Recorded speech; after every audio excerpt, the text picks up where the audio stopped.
ಓಂ ಸಹನಾವವತು ಸಹನೌ ಭುನಕ್ತು ಸಹ ವೀರ್ಯಂ ಕರವಾವಹೈ ತೇಜಸ್ವಿನಾವಧೀತಮಸ್ತು ಮಾ ವಿದ್ವಿಷಾವಹೈ.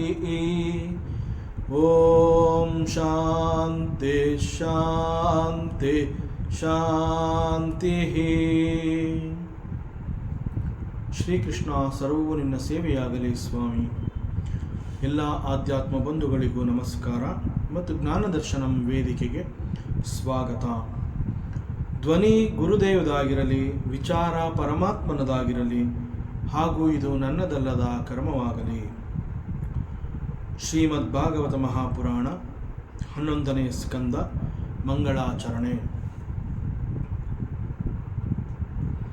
ಜನ್ಮಾದ್ಯಸ್ಯ ಯತೋನ್ವಯಾದಿತರತಃ ಚಾರ್ತೇಷ್ವಭಿಘ್ನಸ್ವರಾಟ್ ತೇನೇ ಬ್ರಹ್ಮಹೃದಾಯ ಆದಿಕವಯೇ ಮುಹ್ಯಂತಿ ಯತ್ಸೂರಯಃ ತೇಜೋ ವಾರಿಮೃದಾಂ ಯಥಾ ವಿನಿಮಯಃ ಯತ್ರ ತ್ರಿಸರ್ಗೋ ಮೃಷಾ ದಾಮ್ನಾ ಸ್ವೇನ ಸದಾ ನಿರಸ್ತಕುಹಕಂ ಸತ್ಯಂ ಪರಂ ಧೀಮಹಿ. ನಾರಾಯಣಂ ನಮಸ್ಕೃತ್ಯ ನರಂ ಚೈವ ನರೋತ್ತಮಂ ದೇವೀಂ ಸರಸ್ವತೀಂ ವ್ಯಾಸಂ ತತೋ ಜಯಮುದೀರಯೇತ್. ಪರಮಾತ್ಮ ಶ್ರೀಕೃಷ್ಣ ಉದ್ಧವನಿಗೆ ಉಪದೇಶವನ್ನು ಕೊಡ್ತಾ ಬಂದಿದ್ದಾನೆ. ಯಾಕೆ ಧ್ಯಾನ ಅನ್ನುವಂತಹದ್ದು ಒಬ್ಬ ಸಾಧಕನ ಬದುಕಿನಲ್ಲಿ ವೆರಿ ಇಂಪಾರ್ಟೆಂಟ್ ಅಂತ ಅನ್ನಿಸ್ಕೊಳ್ಳುತ್ತೆ, ಹಾಗೂ ಧ್ಯಾನದಲ್ಲಿ ನಾವು ಯಾಕೆ ಇನ್ವಾಲ್ವ್ ಆಗಬೇಕು, why we have to involve ourselves in meditation. ಯಾಕೆ ಅಂತಂದರೆ ಅಲ್ಲಿ ಮೆಡಿಟೇಷನ್ ಅಂತ ಹೇಳಿದಾಗ ಅನೇಕರು ತಿಳಿದಿರುವಂತೆ ಕಾನ್ಸಂಟ್ರೇಷನ್, ಬಟ್ ಏಕಾಗ್ರತಾ is not the only benefit from meditation. ಧ್ಯಾನ ಮಾಡೋದ್ರಿಂದ ಕೇವಲ ಏಕಾಗ್ರತಾ ಅನ್ನುವಂತಹದ್ದು ಮಾತ್ರ ಹೆಚ್ಚಾಗತ್ತೆ ಅಂತ ಏನಲ್ಲ. ಧ್ಯಾನದ ಮೂಲಕ ನಮ್ಮ ಮನಸ್ಸು ಪರಮಾತ್ಮನ ಸಗುಣ ಸಾಕಾರವನ್ನು ಹೃದಯಕ್ಕೆ ತಂದುಕೊಳ್ಳುವಂತಹ ಪ್ರಯತ್ನವನ್ನು ಮಾಡುತ್ತೆ. ಯಾವಾಗ ಧ್ಯಾನದಲ್ಲಿ ನಾವು ಇನ್ವಾಲ್ವ್ ಆಗಿ ಈ ರೀತಿ ಪರಮಾತ್ಮನ ಸಗುಣ ಸಾಕಾರ ರೂಪವನ್ನು ನಮ್ಮ ಹೃದಯಕ್ಕೆ ತಂದ್ಕೋತೀವಿ, ಆಗ ದ ವೆರಿ ಫಸ್ಟ್ ಬೆನಿಫಿಟ್ ಅಂತಂದರೆ ಬೇಡದಂತಹ ಅನೇಕ ಆಲೋಚನೆಗಳು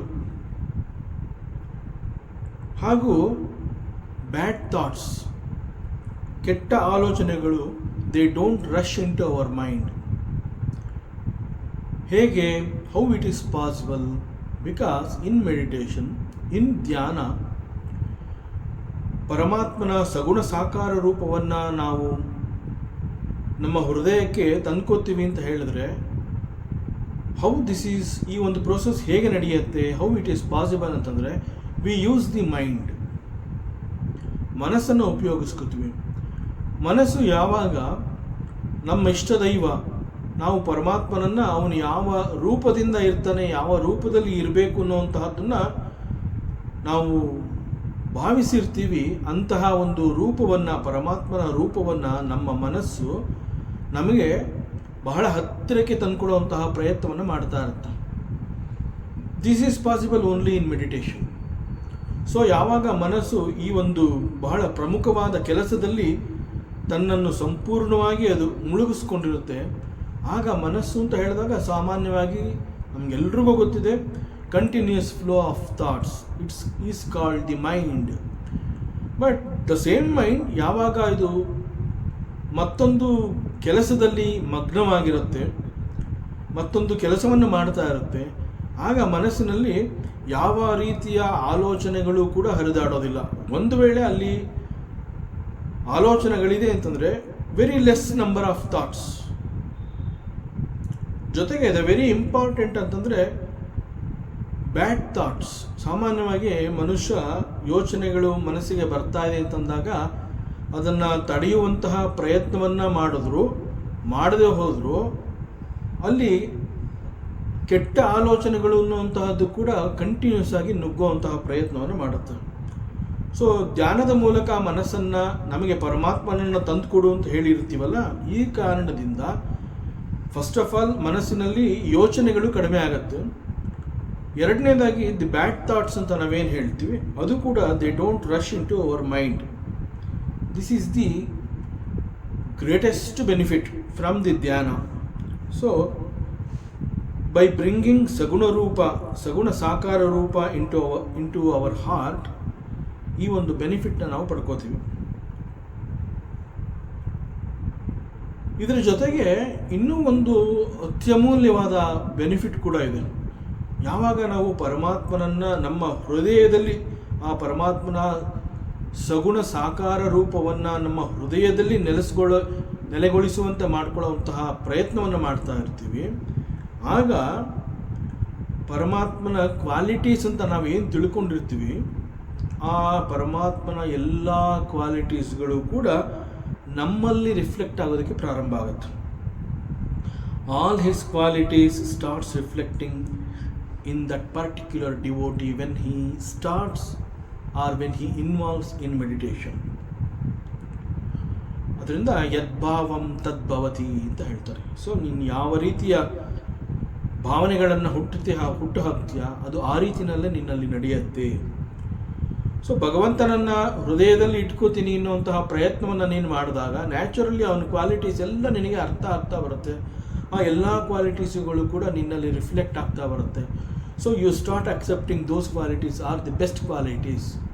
so somewhere you also feel ನನಗೂ ಇಂತಹ ಕ್ವಾಲಿಟೀಸೇ ಬೇಕು. ಹೀಗೆ ನಮ್ಮಲ್ಲಿ ಒಂದು ಪಾಸಿಟಿವ್ ನೆಗೆಟಿವಿಟಿ ಅನ್ನೋದು ಹೋಗಬೇಕು ಅಂತಂದರೆ, ಪಾಸಿಟಿವಿಟಿ ಅನ್ನುವಂತಹದ್ದು ಬರಬೇಕು ಅಂತಂದರೆ ಇಂತಹ ಸಮಯದಲ್ಲಿ ಇವೆಲ್ಲ ಹೆಚ್ಚಾಗ್ತಾ ಬರುತ್ತೆ.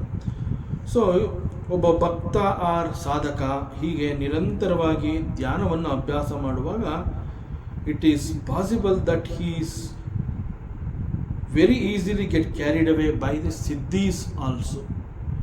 ಈ ಒಂದು ಮೆಡಿಟೇಷನ್ ಅಥವಾ ಧ್ಯಾನ ಅನ್ನುವಂತಹದ್ದು ನಿರಂತರವಾಗಿ ಅವನಲ್ಲಿ ನಡೀತಾ ಇದ್ದಾಗ ಅವನಲ್ಲಿ ಈ ಪಾಸಿಟಿವಿಟೀಸ್ ಅನ್ನುವಂತಹದ್ದು ಜಾಸ್ತಿ ಆಗ್ತಾ ಬರುತ್ತೆ. And all the good qualities, good thoughts, the best thoughts and all the qualities of the Paramatma which are reflecting in his heart, ಅವೆಲ್ಲವನ್ನು ನನ್ನದಾಗಿಸ್ಕೋಬೇಕು ಅನ್ನುವಂತಹ ಪ್ರಯತ್ನ ಮತ್ತು ಇಚ್ಛೆ ಅವನಲ್ಲಿ ಉಂಟಾಗ್ತಾ ಇರುತ್ತೆ.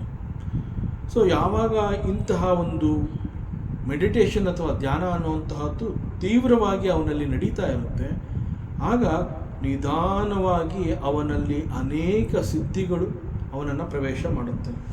ಸೊ ಅನೇಕ ಸಿದ್ಧಿಗಳು ಅವನಿಗೆ ಸಿಗತ್ತೆ. ಸೊ ಬೇರೆ ಬೇರೆ ಸಿದ್ಧಿಗಳು ಅಂತಂದಾಗ, ಅನೇಕ ಸಿದ್ಧಿಗಳು ಅಂತ ಹೇಳಿದಾಗ ಅವುಗಳೆಲ್ಲ they are not just magic, they are very much valid.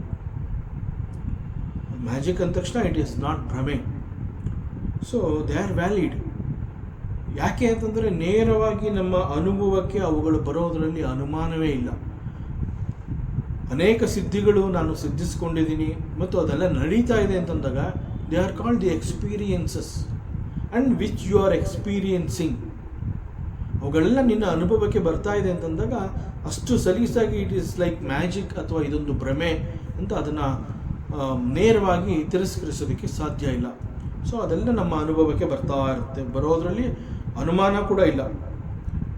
So ಸಿದ್ಧಿಯನ್ನು ಸಾಧಿಸ್ಕೋಬೇಕು ಅಂತಂದರೆ ಮುಖ್ಯವಾಗಿ ಪರಮಾತ್ಮನನ್ನು ಕುರಿತು ಏಕಾಗ್ರತೆಯಿಂದ ಚಿಂತನೆಯನ್ನು ಮಾಡುವಂತಹ ಪ್ರಯತ್ನ, ಆ ಮೂಲಕ ಪರಮಾತ್ಮನ ಕ್ವಾಲಿಟೀಸ್ಗಳು ನನ್ನಲ್ಲಿ ಪದೇ ಪದೇ ರಿಫ್ಲೆಕ್ಟ್ ಆಗುವಂತೆ ಮತ್ತು ಆ ಎಲ್ಲ ಕ್ವಾಲಿಟೀಸ್ಗಳು ಕೂಡ ನನ್ನದಾಗಬೇಕು ಅನ್ನುವಂತಹ ತೀವ್ರವಾದ ಬಯಕೆಗಳ ಕಾರಣದಿಂದ ಸ್ಲೋಲಿ ಅವನು ಅನೇಕ ಸಿದ್ಧಿಗಳನ್ನು ತನ್ನದಾಗಿಸ್ಕೋತಾನೆ.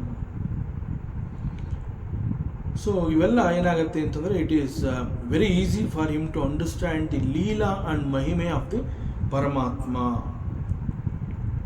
ಸೊ ಇವೆಲ್ಲ ಅವನಿಗೆ ಎಲ್ಲ ಒಂಥರ ಅವನಿಗೆ ಬಹಳ ಹತ್ತಿರದಲ್ಲಿ ಅವನ ಅನುಭವ ಆಗ್ತಾ ಪರಮಾತ್ಮನ ವಿಚಾರ ಅಂತಂದಾಗ ಅವನಿಗೆ ಒಂದು ರೀತಿ ಬಹಳಷ್ಟು ಶ್ರದ್ಧೆ ಮತ್ತು ಒಂದು ರೀತಿಯ ನಂಬಿಕೆ ಇವೆಲ್ಲ ಅವನಲ್ಲಿ ಬೆಳೀತಾ ಬರುತ್ತೆ. ಸೊ ಈಗ ಪರಮಾತ್ಮ ಉದ್ಧವನಿಗೆ ಹೇಳ್ತಾ ಇದ್ದಾನೆ, ಸಿದ್ಧಿಗಳು ಅಂತಂದ್ರೇನು, ಈ ಸಿದ್ಧಿಗಳ ಹೆಸರು ಹಾಗೂ ಆ ಸಿದ್ಧಿಗಳ ಲಕ್ಷಣಗಳನ್ನು ಕುರಿತು ಪರಮಾತ್ಮ ಮಾತನಾಡ್ತಾನೆ. And the entire 15th chapter is dedicated for so many types of siddhis. So Paramatma ಉದ್ಧವನಿಗೆ ಇದನ್ನು ಹೇಳಬೇಕಾದ್ರೆ ಆ ಸಿದ್ಧಿಗಳ ಹೆಸರು, ಸಿದ್ಧಿಗಳ ಲಕ್ಷಣ ಹಾಗೂ ಈ ಒಂದು ಪರ್ಟಿಕ್ಯುಲರ್ ಸಿದ್ಧಿಯನ್ನು ಹೇಗೆ ಸಾಧಿಸ್ಕೋಬಹುದು ಅನ್ನುವಂತಹ ಸೂಕ್ಷ್ಮ ರಹಸ್ಯಗಳನ್ನು, ವಿಚಾರಗಳನ್ನು ಬಹಳ ವಿವರವಾಗಿ ತಿಳಿಸ್ತಾ ಬರ್ತಾನೆ. ಭಗವಾನುವಾಚ ಜಿತೇಂದ್ರಿಯಸ್ಯ ಯುಕ್ತಸ್ಯ ಜಿತಶ್ವಾಸಸ್ಯ ಯೋಗಿನಃ ಮಯಿ ಧಾರಯತೆ ಚೇತ ಉಪತಿಷ್ಠಂತಿ ಸಿದ್ಧಯಃ. ಹೇ ಉದ್ಧವ, ಪ್ರಿಯ ಉದ್ಧವ, ನನ್ನನ್ನು ಕುರಿತು ಧ್ಯಾನ ಮಾಡೋದರಿಂದ ಮತ್ತು ನನ್ನ ಮೂರ್ತಿಯನ್ನು ನಿನ್ನ ಹೃದಯದಲ್ಲಿ ಇಟ್ಕೊಂಡು ಚಿಂತನೆಯನ್ನು ಮಾಡೋದರಿಂದ ಮನಸ್ಸು ಬಹಳ ಬೇಗ ನಿರ್ಮಲವಾಗುತ್ತೆ. ಇಲ್ಲಿ ಪರಮಾತ್ಮ ಉದ್ಧವನಿಗೆ ನನ್ನನ್ನು ಕುರಿತು ಚಿಂತನೆಯನ್ನು ಮಾಡು, ನನ್ನ ಮೂರ್ತಿಯನ್ನು ನಿನ್ನ ಹೃದಯದಲ್ಲಿ ಇಟ್ಕೊಂತಂದಾಗ ವಿ ಮಸ್ಟ್ ಅಂಡರ್ಸ್ಟ್ಯಾಂಡ್ ಹಿಯರ್, ನಾನು ನನ್ನ ಮೂರ್ತಿ ಅಂತಂದಾಗ ವಿ ಶುಡ್, ನಮ್ಮ ಅನುಸಂಧಾನ ಹೇಗಿರಬೇಕು ಅಂತಂದರೆ, ಪರಮಾತ್ಮ ನಾನು ನನ್ನ ಅನ್ನುವಂತಹದ್ದನ್ನು ಯಾವ ರೀತಿ ನಾನು ಹೇಳ್ತಾ ಇದ್ದಾನೆ ಅಂತಂದರೆ, ಪರಬ್ರಹ್ಮ ಪರಮಾತ್ಮ, ದಟ್ ಪರಬ್ರಹ್ಮ ಪರಮಾತ್ಮ ತತ್ವವನ್ನು ಕುರಿತು ನೀನು ಚಿಂತನೆಯನ್ನು ಮಾಡಬೇಕು. ನಿನ್ನ ಹೃದಯದಲ್ಲಿ ನಿನ್ನ ಇಷ್ಟದೈವ, ನಿನ್ನ ಇಷ್ಟಮೂರ್ತಿ, ಅದು ಯಾರೇ ಆಗಿದ್ರೂ ಕೂಡ it is or he is none other than the Parabrahma Paramatma. So this is the anusandhana. So ಅದರಿಂದ ನನ್ನನ್ನು ಕುರಿತು ಇಲ್ಲಿ ಚಿಂತನೆಯನ್ನು ಮಾಡು ಅಂತಂದಾಗ ಈ ನಾನು ಅನ್ನುವಂತಹ ಪದವನ್ನು ಅನೇಕರು ಬಹಳ ತಪ್ಪಾಗಿ ಭಾವಿಸ್ತಾರೆ.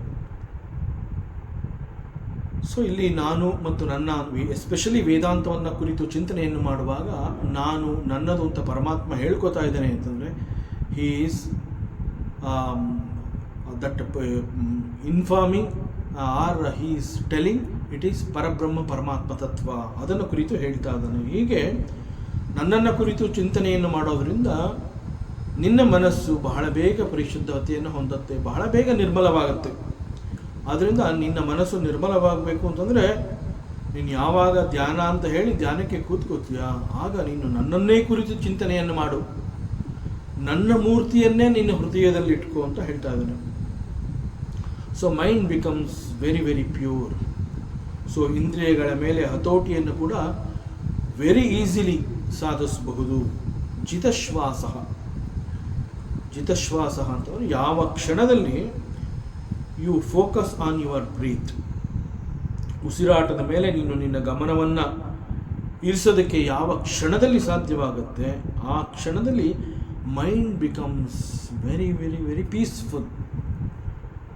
ಮನಸ್ಸು ಶಾಂತವಾಗಿದೆ ಅನ್ನುವಂತಹ ಅನುಭವ ಕೂಡ ನಿನಗೆ ಗೊತ್ತಾಗುತ್ತೆ. ಮನಸ್ಸು ಶಾಂತವಾಗಿದೆ ಅಷ್ಟು ಮಾತ್ರ ಅಲ್ಲ, the mind it becomes almost still ಅಂತಂದರೆ ನೀನು ಸ್ಥಿರವಾದ ಮನಸ್ಸನ್ನು ಕೂಡ ಹೊಂದುತ್ತೀಯ, ಮನಸ್ಸು ಸ್ಥಿರಗೊಳ್ಳುತ್ತೆ. ಸೊ ನಾವು ಸರಿಯಾದ ದಿಕ್ಕಿನಲ್ಲಿ ಧ್ಯಾನ ಮಾಡ್ತಾ ಇದ್ದೀವಿ ಅನ್ನುವಂತಹದ್ದು ನನಗೆ ಹೇಗೆ ಅನುಭವ ಆಗುತ್ತೆ?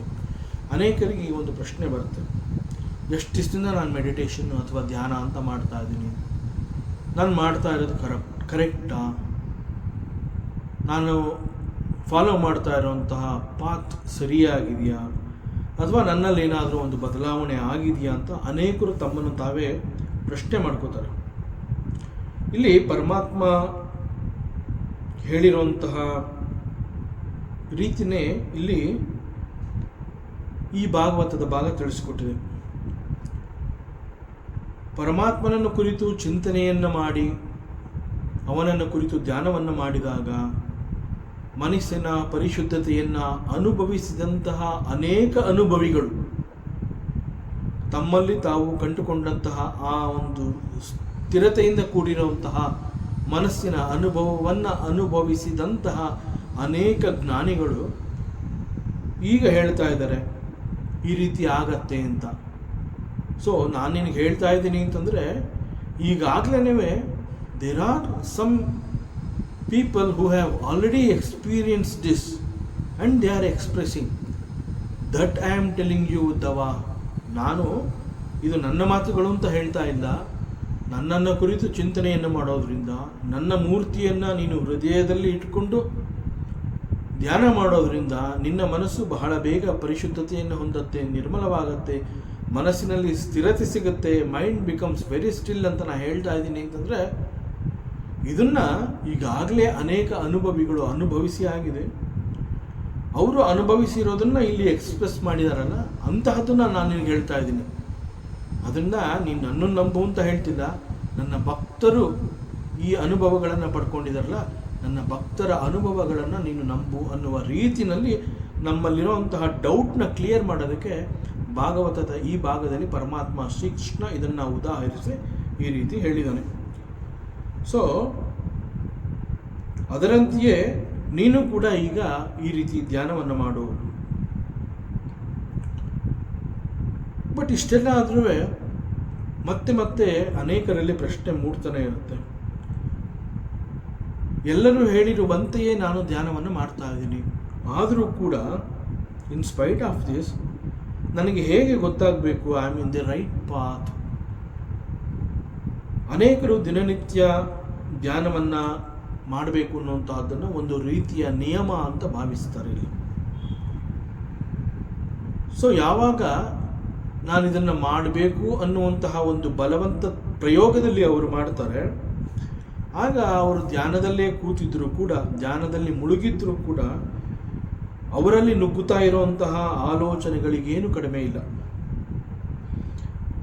ಜೊತೆಗೆ ಧ್ಯಾನದ ಸಮಯದಲ್ಲೂ ಕೂಡ ಅವರಲ್ಲಿ ಕ್ವಾಲಿಟಿ ಥಾಟ್ಸ್ ಅನ್ನುವಂತಹದ್ದು ಬರ್ತಾ ಇಲ್ಲ. ಅದರಿಂದ ಅನೇಕರು ಈ ಮೆಡಿಟೇಷನ್ ಅನ್ನುವಂತಹದ್ದನ್ನು ಏನೋ ಒಂದು ದಿನಕ್ಕೆ ಒಂದು ಬಾರಿ ನಾನು ಮಾಡಬೇಕು ಅನ್ನುವಂತೆ ತಮ್ಮ ಮೇಲೆ ತಾವೇ ಒಂದು ನಿಯಮವನ್ನು ಹಾಕ್ಕೊಂಡು ಈ ಒಂದು ಧ್ಯಾನವನ್ನು ಮಾಡ್ತಾರೆ. ಅಂತಹದ್ರಿಂದ ಇದು ಪ್ರಯೋಜನ ಇಲ್ಲ. ದಿನಕ್ಕೊಮ್ಮೆ ಧ್ಯಾನವನ್ನು ಮಾಡಬೇಕು ಅಂತ ಅವರೇ ನಿಯಮವನ್ನು ಹಾಕ್ಕೊಂಡು ಮಾಡೋದ್ರಿಂದ ಏನೂ ಪ್ರಯೋಜನ ಇಲ್ಲ. ಮತ್ತು ಅಂತಹವ್ರನ್ನ ಯಾರಾದರೂ ಮತ್ತೆ why are you practising this, ನಿನಗೆ ಇದರಿಂದ ಏನು ನಿನ್ನಲ್ಲಿ ಉತ್ತಮವಾದ ಬದಲಾವಣೆ ಅನ್ನೋದು ನಿನಗೆ ಗೊತ್ತಾಗ್ತಾ ಇಲ್ಲ, but why are you following, why are you practising this ಅಂತಂದರೆ ಅವ್ರು ಹೇಳ್ತಾರೆ ಫೀಲ್ ಗುಡ್ ಫ್ಯಾಕ್ಟರ್ ಅಂತ ಹೇಳ್ಬಿಡ್ತಾರೆ. ಅಂತಂದರೆ ಮಾಡದೆ ಹೋದರೆ ಏನೋ ಒಂಥರ ಕಸಿವಿಸಿ ಮನಸ್ಸಿನಲ್ಲಿ ಹಿಂಸೆ ಆಗ್ತಾ ಇರುತ್ತೆ.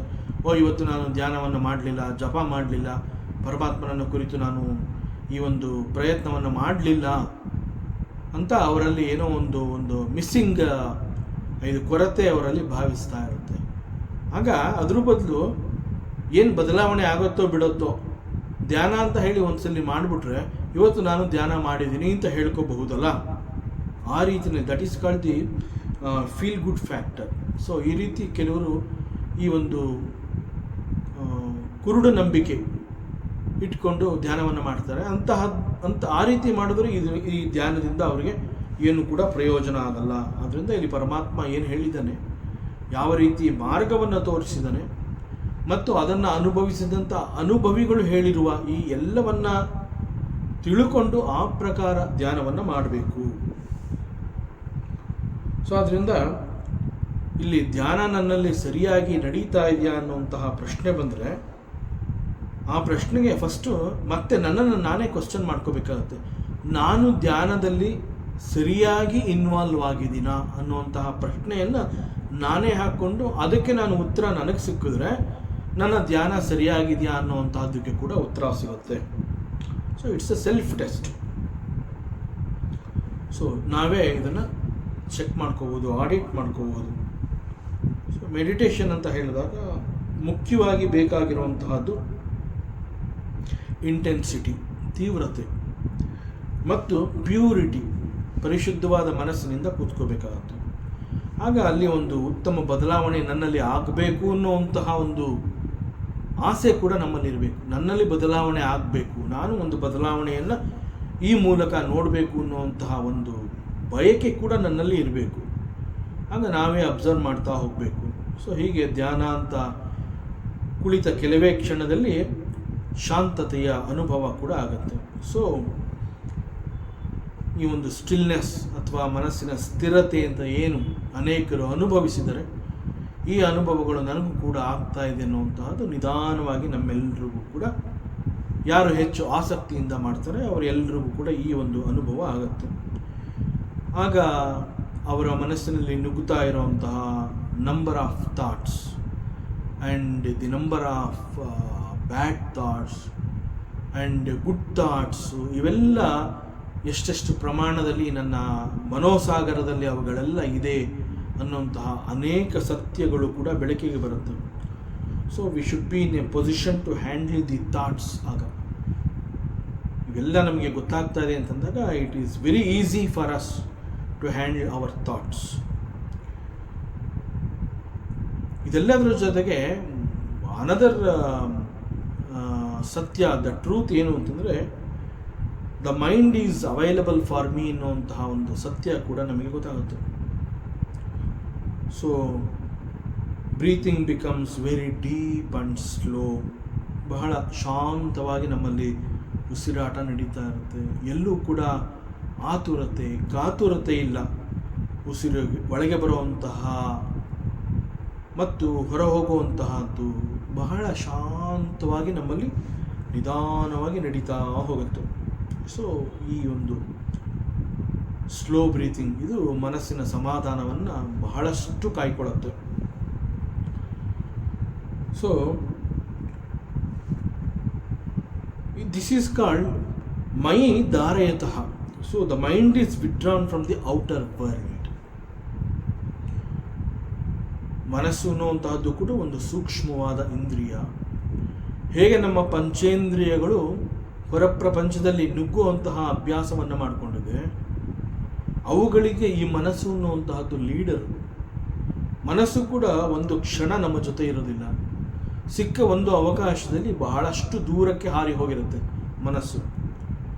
ಸೊ ಯಾವಾಗ ಮೈ ಧಾರಯತಃ, mind is withdrawn from the outer world, ಆಗ ನಮಗೆ ಗೊತ್ತಾಗುತ್ತೆ the mind is available with me. ಮನಸ್ಸು ಈಗ ನನ್ನ ಬಳಿ ಇದೆ, ನನಗೆ ಮನಸ್ಸು ಸಿಕ್ಕಿದೆ ಅಂತ ನಾವು ಹೇಳ್ಕೋಬೋದು. So mind is pulled back and the mind is with me. It is available for me so that I can use this mind. So and this is called ಮನಸ್ಸಿನ ಧಾರಣೆ. Now this quiet mind, ಪರಿಶುದ್ಧವಾದಂತಹ ನಿರ್ಮಲವಾದಂತಹ ಸಮಾಧಾನಕರವಾದಂತಹ ಮನಸ್ಸು, ಶಾಂತತೆಯಿಂದ ಕೂಡಿರುವಂತಹ ಮನಸ್ಸು, stillness ಅನ್ನು ಕಂಡುಕೊಂಡಿರುವಂತಹ ಮನಸ್ಸು is able to capture the lord. ನಾವೇನು ಧ್ಯಾನದಲ್ಲಿ ಪರಮಾತ್ಮನ ಸಗುಣ ಸಾಕಾರ ರೂಪದ ಆ ಮೂರ್ತಿಯನ್ನು ನನ್ನ ಹೃದಯದಲ್ಲಿ ನೆಲೆಸಿಕೊಂಡು ನಾನು ಅಂತರ್ಮುಖಿಯಾಗಿ ನನ್ನ ಹೃದಯದಲ್ಲಿ ಪರಮಾತ್ಮ ಇದ್ದಾನೆ ಅನ್ನುವಂತಹದ್ದು ನನಗೆ ಗೊತ್ತಾಗುತ್ತೆ, ಅದಕ್ಕೆ ನಾನು ಧ್ಯಾನವನ್ನು ಮಾಡ್ತಾ ಇದ್ದೀನಿ ಅಂತ ನಾವೆಲ್ಲ ಏನು ಪ್ರಯತ್ನವನ್ನು ಮಾಡ್ತೀವಿ, ಆಗ ಈ ಶಾಂತವಾದ ಮನಸ್ಸು and the mind which is available for me is it will capture the lord. It will capture the lord ಅಂತಂದ್ರೆ ಏನು? Which I am being or meditating upon it. ಬಹಳ ದೊಡ್ಡ ಸತ್ಯ ಇದು. ಸೊ ಈ ಅನುಭವ ಕೂಡ ಆಗುತ್ತೆ. So only the beautiful form of the lord should come into our mind. ನಾನು ನನ್ನ ಇಷ್ಟ ದೈವನನ್ನು ಯಾವ ರೀತಿಯಲ್ಲಿ ನೋಡೋದಕ್ಕೆ ಇಷ್ಟಪಡ್ತೀನಿ. ನನ್ನ ಇಷ್ಟ ದೈವ ಅಂತಂದರೆ it is my expectation that he is very beautiful, he is ಸುಂದರ. ದಟ್ ಸುಂದರತೆ, that beautifulness is in that altar. So ಅದು ನನಗೆ ಸಿಗತ್ತೆ. ಮೈಂಡು ಇದನ್ನು ಹೇಗೆ ಅಭ್ಯಾಸ ಮಾಡ್ಕೊಳ್ಳುತ್ತೆ ಅಂತಂದರೆ, ಉದಾಹರಣೆಗೆ ಈ ಕ್ಷಣದಲ್ಲಿ ನಮ್ಮ ಬಳಿ ಯಾರೋ ಒಬ್ಬ ಆಪ್ತ ಸ್ನೇಹಿತ ಇರಬಹುದು, ಯಾರೇ ಇರಬಹುದು, ಒಬ್ಬ ಆಪ್ತನಾದವನು. Right now he is not there with me. ಇಲ್ಲಿ ಅವನು ನನ್ನ ಎದುರುಗಡೆ ಇಲ್ಲ, ಹೀ ಈಸ್ ಸಮ್ವೇರ್ ಎಲ್ಸ್, ಎಲ್ಲೋ ದೂರದಲ್ಲಿದ್ದಾನೆ. ಬಟ್ ಯಾವಾಗ ಅವನು ನನ್ನ ನೆನಪಿಗೆ ಬಂದ ಆ ವ್ಯಕ್ತಿಯನ್ನು ನಾನು ಕಣ್ಣು ಮುಚ್ಚಿಕೊಂಡು ಧ್ಯಾನಿಸಿದಾಗ ಹೇಗೆ ನನಗೆ ಅವನ ಚಿತ್ರಣ ನನ್ನ ಮನದಲ್ಲಿ ಮೂಡಿ I am able to recognise him as he is my ಆಪ್ತ ಅನ್ನೋವಂಥದ್ದು ನನಗೆ ಹೇಗೆ ಗೊತ್ತಾಗುತ್ತೆ? ನಾನು ಧ್ಯಾನವನ್ನು ಮಾಡಿದಾಗ ಈ ನನ್ನ ಶಾಂತವಾದ ಮನಸ್ಸು ಪರಮಾತ್ಮನನ್ನು ಕ್ಯಾಪ್ಚರ್ ಮಾಡಿದಾಗ ಐ ಕ್ಯಾನ್ ಅಂಡರ್ಸ್ಟ್ಯಾಂಡ್ ಮತ್ತು I can feel, as I have captured the mind, the Lord ಅನ್ನೋಂತಹ ಅನುಭವ ಅದು ಕೂಡ ನಮಗೆ ಗೊತ್ತಾಗುತ್ತೆ. ಅಷ್ಟು ಸುಲಭವಾಗಿ it is possible. So mind is able to capture the form of my ಇಷ್ಟದೇವತಾ ಮೈ ಧಾರಯತಃ ಚೇತಃ. ಸೊ ಯಾವಾಗ ಇಂತಹ ಒಂದು intensity fires up from the within, ಆಗ ಉಪತಿಷ್ಠಂತಿ ಸಿದ್ಧಯಃ. When this is possible through the meditation, then that ಕ್ಷಣ ಉಪತಿಷ್ಠಂತಿ ಸಿದ್ಧಯಃ, ಬೇರೆ ಬೇರೆ ಅನೇಕ ಸಿದ್ಧಿಗಳು ಕಣ್ಣು ಮುಂದೆ ಬಂದು ನಿಲ್ಲುತ್ತೆ. ಒಬ್ಬ ಸಾಧಕ ಈ ಒಂದು ಸ್ಥಿತಿಯನ್ನು ತಲುಪಿದಾಗ ಅವನ ಎದುರಿಗೆ ಅನೇಕ ಸಿದ್ಧಿಗಳು ಈ ರೀತಿಯಲ್ಲಿ ಉಪಸ್ಥಿತವಾಗಿ ಅವನಿಗೆ ಕಾಣಿಸ್ಕೊಳ್ಳುತ್ತೆ. ಪರಮಾತ್ಮ ಈ ರೀತಿ ಹೇಳಿದಾಗ ಉದ್ಧವ ಹೇಳ್ತಾನೆ, ಹೇ ಪರಮಾತ್ಮ, ಹೇ ಅಚ್ಯುತ, ಮನಸ್ಸಿನ ಯಾವ ಧಾರಣೆಯಿಂದ ಯಾವ ಸಿದ್ಧಿ ಸಿಗತ್ತೆ, ಮತ್ತು ಸಿದ್ಧಿಗಳು ಅಂತ ಹೇಳಿದಾಗ ಎಷ್ಟು ರೀತಿಯ ಸಿದ್ಧಿಗಳಿದೆ, ಅವುಗಳೆಲ್ಲವನ್ನ ನೀನು ನನಗೆ ವಿವರವಾಗಿ ತಿಳಿಸಿಕೊಡು. ಫಾರ್ ದಿ ಕ್ವಾಲಿಫೈಡ್ ಡಿವೋಟೀಸ್, ಯೋಗಿಗಳಿಗೆ ಸಿದ್ಧಿಯನ್ನು ಕೊಡೋನು ಯಾರು ಅಂತಂದ್ರೆ ನೀನೇ. You are the giver. ಆದುದರಿಂದ ಹೇ ಭಗವಂತ, ನೀನೇ ನನಗೆ ಇದನ್ನೆಲ್ಲ ತಿಳಿಸ್ಕೊಡ್ಬೇಕು. ಯಾಕೆಂದರೆ ಆ ಸಿದ್ಧಿಗಳನ್ನೆಲ್ಲ ದಯಪಾಲಿಸುವವನು ನೀನೇ. So you know it. ಆದ್ದರಿಂದ ಯಾವ ಪ್ರಕಾರದ ಮನಸ್ಸಿನ ಧಾರಣೆಯಿಂದ ಯಾವ ರೀತಿಯ ಸಿದ್ಧಿ ಸಿಗತ್ತೆ, ಯಾವ ಸಿದ್ಧಿಗಾಗಿ ಯಾವ ರೀತಿಯಲ್ಲಿ ಮನಸ್ಸಿನ ಧಾರಣೆಯನ್ನು ನಾನು ಮಾಡಬೇಕು, ಮತ್ತು ಯಾವ ಸಿದ್ಧಿಗಳಿಂದ ಏನೇನು ಪಡ್ಕೋಬಹುದು ಆ ಎಲ್ಲ ಲಕ್ಷಣಗಳನ್ನು ಕುರಿತು ನೀನು ನನಗೆ ತಿಳಿಸ್ಕೊಡು ಅಂತ ಹೇಳಿ ಉದ್ಧವ ಪರಮಾತ್ಮನನ್ನು ಕೇಳ್ತಾನೆ. ಅಗೇನ್ ಶ್ರೀ ಭಗವಾನು ವಾಚ, ಪರಮಾತ್ಮ ಹೇಳ್ತಾನೆ, ಸಿದ್ಧಯ ಅಷ್ಟದಶ ಪ್ರೋಕ್ತ ಧಾರಣಾ ಯೋಗ ಪಾರಗೈ ತಾಸಾಂ ಅಷ್ಟೌ ಮತ್ಪ್ರಧಾನ ದಶೈವ ಗುಣಹೇತವಃ. ಹೇ ಉದ್ಧವ, ಎಷ್ಟು ರೀತಿಯ ಸಿದ್ಧಿಗಳಿದೆ ಅಂತ ಕೇಳಿದ್ಯಲ್ಲಪ್ಪ. In total there are 18 types of ಸಿದ್ಧಿಗಳು. 18 ರೀತಿಯ ಸಿದ್ಧಿಗಳಿದೆ. ಈ 18 ರೀತಿಯ ಸಿದ್ಧಿಗಳಲ್ಲಿ 8 ಸಿದ್ಧಿಗಳು ಪ್ರಮುಖ, and they R of my second nature. They are always with me. And ಉಳಿದ 10 ಸಿದ್ಧಿಗಳು ಸತ್ವಗುಣದ ವಿಕಾಸದಿಂದ ಸಿಗತ್ತೆ. ಸೊ ಇಲ್ಲಿ ಅಷ್ಟಸಿದ್ಧಿಗಳು ಅಂತ ಹೇಳಿದ ತಕ್ಷಣ ನಮಗೆ ಹನುಮಾನ್ ಚಾಲಿಸಾದ ಒಂದು ಶ್ಲೋಕ ನೆನಪಿಗೆ ಬರುತ್ತೆ. ಅಷ್ಟಸಿದ್ಧಿ ನವನಿಧಿಕೆ ದಾತ ಅಸಬರ ದೀನ ಜಾನಕಿ ಮಾತಾ. When Hanuman is blessed with these ashtasiddhis, ಹನುಮಂತನಿಗೆ ಈ ಅಷ್ಟಸಿದ್ಧಿಗಳು ಸಿಗುವಂತೆ ಆಗತ್ತೆ. ಹೀಗೆ ಸಿಕ್ಕಾಗ ಹನುಮಂತ ಅವುಗಳ ಪ್ರಭಾವಕ್ಕೆ ಒಳಗಾಗಲಿಲ್ಲ. ಈ ಅಷ್ಟಸಿದ್ಧಿಗಳಿಗಾಗಿ ಅನೇಕರು ಅನೇಕ ರೀತಿಯ ಸಾಧನೆಯನ್ನು ಮಾಡ್ತಾರೆ. ಇಲ್ಲಿ ಹನುಮಂತನಿಗೆ ಈ ಅಷ್ಟಸಿದ್ಧಿಗಳು ಸಿಕ್ಕಿದಾಗ ಹನುಮಂತ ಅವುಗಳ ಇನ್ಫ್ಲೂಯೆನ್ಸ್ಗೆ ಒಳಗಾಗಲಿಲ್ಲ. He did not show much interest in it. ಹಾಗಾದರೆ ಹನುಮಂತನಿಗಿದ್ದಂತಹ ಆಸಕ್ತಿ ಆದರೂ ಯಾವುದು? ಎಷ್ಟೋ ಸಾವಿರ ಜನಗಳು ಕಷ್ಟಪಟ್ಟು ಸಿದ್ಧಿಗಾಗಿ ಎಷ್ಟೊಂದು ಪ್ರಯತ್ನವನ್ನು ಮಾಡ್ತಾರೆ. ಹನುಮಂತನಿಗೆ ಅಷ್ಟಸಿದ್ಧಿಗಳು ಸಿಕ್ಕಿದೆ ಅಂತಂದಾಗ ಅವುಗಳ ಇನ್ಫ್ಲೂಯೆನ್ಸ್ಗೆ ಒಳಗಾಗದೆ ಅವುಗಳ ಮೇಲೆ ಆಸಕ್ತಿಯನ್ನೇ ತೋರಿಸಲಿಲ್ಲ ಅಂತಂದಾಗ then what is his interest? Rama ರಸಾಯನ ತುಮ್ಹರೇ ಪಾಸ ಸದಾ ರಹೋ ರಘುಪತಿ ಕೆ ದಾಸ. ಹೇ Hanumantha, you have the capacity of having absolute control over all these 8 siddhis. ಈ ಎಲ್ಲ 8 ಸಿದ್ಧಿಗಳ ಮೇಲೆ ನೀನು ಕಂಪ್ಲೀಟ್ ಕಂಟ್ರೋಲ್ ಇಟ್ಕೊಳ್ಳೋ ಅಷ್ಟು ಶಕ್ತಿ, ಕೆಪಾಸಿಟಿ ನಿನಗಿದೆ. ಅದರ ಜೊತೆಗೆ ನವನಿಧಿಗಳು ಕೂಡ. ಹೀಗೆ ಹೇಳಿದಾಗ ಹನುಮಂತ ಹೇಳ್ತಾನೆ, yes I am not interested, ನನಗೆ ಯಾವುದು ಬೇಕಿಲ್ಲ. Because it is not my focus, ಇದು ನನ್ನ ಉದ್ದೇಶ ಅಲ್ಲ. ಇಟ್ ಈಸ್ ನಾಟ್ ಮೈ ಗುರಿ, it is not my goal. ಆಗ ಸೀತಾಮಾತೆಗೆ ಇದು ಗೊತ್ತಾಗುತ್ತೆ. ಯಾಕೆಂತಂದರೆ Sita she herself blessed Hanumanta with this ashtasiddhi and navanidhi. ಆದರೆ ಹನುಮಂತ ಸಾಕ್ಷಾತ್ ಸೀತಾಮಾತೆ ಅವುಗಳನ್ನು ಬ್ಲೆಸ್ ಮಾಡಿ ಅವನಿಗೆ ಕೊಟ್ಟಾಗ ಅವನೇನು ಒಂದು ಸ್ವಲ್ಪನೂ ಇಂಟ್ರೆಸ್ಟ್ ತೋರಿಸಲಿಲ್ಲ. ಆಗ ಅವಳಿಗೆ ಗೊತ್ತಾಗುತ್ತೆ ಅವನ ಇಂಟ್ರೆಸ್ಟು, ಅವನ ಫೋಕಸ್ಸು ಬೇರೆಯೇ ಇದೆ.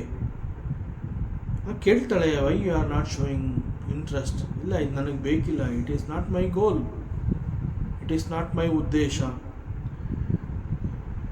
ಇದು ಸೀತೆಗೆ ಗೊತ್ತಾಗುತ್ತೆ, ಇದು ಹನುಮಂತನಿಗೆ ರುಚಿಸೋದಿಲ್ಲ, ಇದು ಅವನಿಗೆ ಬೇಕಾಗಿಲ್ಲ. ಅವನ ಫೋಕಸ್ಸೇ ಬೇರೆ, ಅವನ ರುಚಿನೇ ಬೇರೆ, ಅವನಿಗೆ ಬೇಕಾಗಿರುವಂತಹದ್ದೇ ಬೇರೆ, ಇದು ಯಾವುದೂ ಅಲ್ಲ. ಆಗ ಅವಳು ಹೇಳ್ತಾಳೆ, ಹೇ ಹನುಮಂತ, ನೀನು ಸದಾ ಶ್ರೀರಾಮನ ಭಕ್ತಿಯಲ್ಲಿ ಮಿಂದೆದ್ದು ತೊಯ್ದು ಹೋಗು. ನಿನಗೆ ಬೇಕಿರೋದು ಅದೇ. ಸದಾ ರಹೋ ರಘುಪತಿ ಕೀ ದಾಸ, ನೀನು ಸದಾ ಅವನ ಸೇವೆ ಮಾಡ್ತಾ ಇರಪ್ಪ, ನಿನಗೆ ಬೇಕಿರೋದು ಅದೇ. ಆದ್ದರಿಂದ ನನಗೆ ಗೊತ್ತು ನಿನಗಿಲ್ಲಿ ಏನು ರುಚಿಸೋದಿಲ್ಲ, ಆದ್ದರಿಂದ ನಿನಗೆ ಬಲವಂತ ಮಾಡೋದಿಲ್ಲ. ನೀನು ಪರಮಾತ್ಮನ ಸೇವೆ ಮಾಡ್ಕೊಂಡು ಹೋಗು, ರಾಮನ ಸೇವೆ ಮಾಡ್ಕೊಂಡು ಹೋಗು, ನಿನಗೆ ಬೇಕಿರೋದು ಅದೇ, ನೀನು ಅದನ್ನೇ ಮಾಡು, ಅದೇ ನಿನಗೆ ಪರಮ ಸಂತೋಷವನ್ನು ಕೊಡುತ್ತೆ. ಅಷ್ಟಸಿದ್ಧಿಗಳ ಮೂಲಕ ಯಾರೇ ಒಬ್ಬ ಸಾಧಕನಾಗಲಿ ಹೇಗೆ ಒಂದು ಪರಮ ಸಂತೋಷವನ್ನು ಹೊಂದುತ್ತಾನೆ, ಅಂತಹ ಸಂತೋಷ ನೀನು ರಾಮನ ಸೇವೆ ಮಾಡ್ತಾ ಇದ್ರೆ ನಿನಗೆ ಸಿಗತ್ತೆ. ಒಟ್ಟಿನಲ್ಲಿ ನಿನಗೆ ಬೇಕಾಗಿರುವಂತಹದ್ದು ಸೇವೆ ಮಾಡುವ ಮೂಲಕ ಸಿಗುವಂತಹ ತೃಪ್ತಿ ಮತ್ತು ಸಂತೋಷ. ದಟ್ ತೃಪ್ತಿ ಆ್ಯಂಡ್ ಸಂತೋಷ you will not get it through these ಸಿದ್ಧೀಸ್. ಆದ್ದರಿಂದ ಸದಾ ರಹೋ ರಘುಪತಿ ಕೇ ದಾಸ, ನೀನು ಪರಮಾತ್ಮನ ಶ್ರೀರಾಮನ ಸೇವೆ ಮಾಡ್ಕೊಂಡು ಹೋಗು, ನಿನಗೆ ಆವಾಗ ಅದು ಸಂತೋಷವನ್ನು ನೀಡುತ್ತೆ.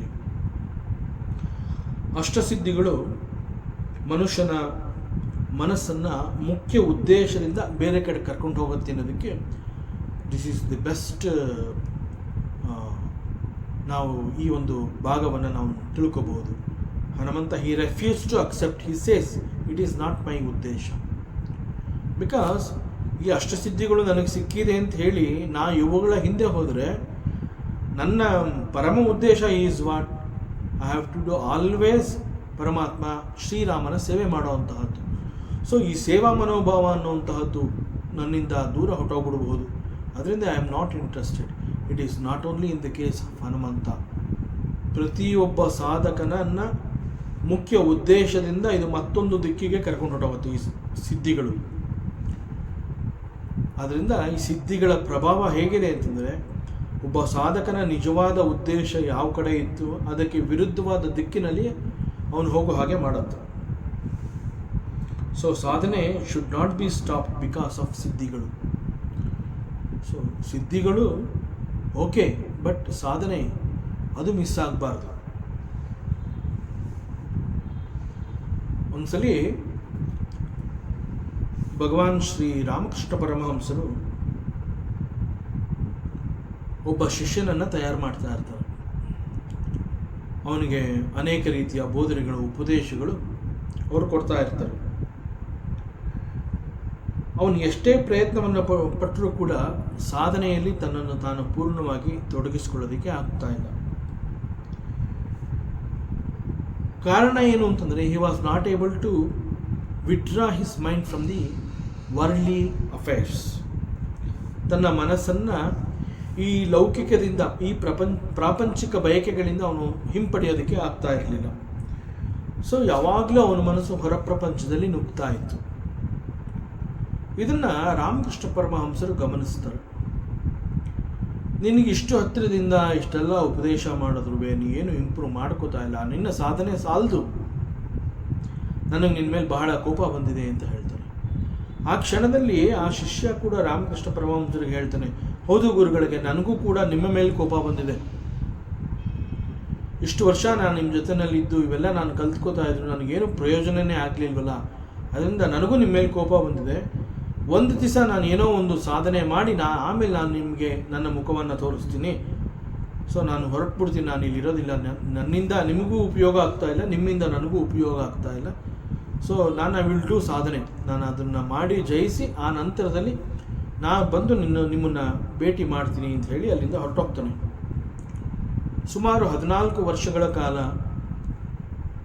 ಯಾವುದೋ ಒಂದು ಜಾಗದಲ್ಲಿ ಅವನು ಒಂದು ಸಾಧನೆಯನ್ನು ಮಾಡ್ತಾನೆ. 14 ವರ್ಷಗಳ ನಂತರದಲ್ಲಿ ಒಮ್ಮೆ ಎಂದಿನಂತೆ ಶ್ರೀ ರಾಮಕೃಷ್ಣ ಪರಮಹಂಸರು ಗಂಗಾ ನದಿಯಲ್ಲಿ ಸ್ನಾನಕ್ಕೆ ಅಂತ ಬಂದಿರ್ತಾರೆ. ಗಂಗೆನಲ್ಲಿ ಸ್ನಾನ ಮಾಡಿ ಮುಳುಗಿ ತಲೆ ಮೇಲಕ್ಕೆ ಎತ್ತುತ್ತಾರೆ. ಆಗ ಅವರ ಎದುರುಗಡೆ ಈ 14 ವರ್ಷಗಳ ಹಿಂದೆ ಬಿಟ್ಟು ಹೋಗಿದ್ದಂತಹ ಶಿಷ್ಯ ಕಾಣಿಸ್ಕೋತಾನೆ. ಅವನೇ ಮಾತು ಪ್ರಾರಂಭ ಮಾಡ್ತಾನೆ. ಹೇ ಗುರುಗಳೇ, ನಾನು ನಿಮ್ಮನ್ನು ಬಿಟ್ಟು ಹೋಗಿ 14 ವರ್ಷ ಆಯಿತು. ಈ 14 ವರ್ಷದಲ್ಲಿ ನಾನು ಮಾಡಿರುವಂತಹ ಸಾಧನೆಯನ್ನು ನಿಮ್ಗೆ ಹೇಳ್ತೀನಿ. ನಾನು ಎಷ್ಟೇ ಪ್ರವಾಹಭರಿತವಾದ ನೀರಿರಲಿ ಅದರ ಮೇಲೆ ಅನಾಯಾಸವಾಗಿ ನಡ್ಕೊಂಡು ಹೋಗಿ ಮತ್ತೊಂದು ದಡವನ್ನು ಬಹಳ ಈಸಿಯಾಗಿ ನಾನು ಹೋಗಿ ಮುಟ್ತೀನಿ.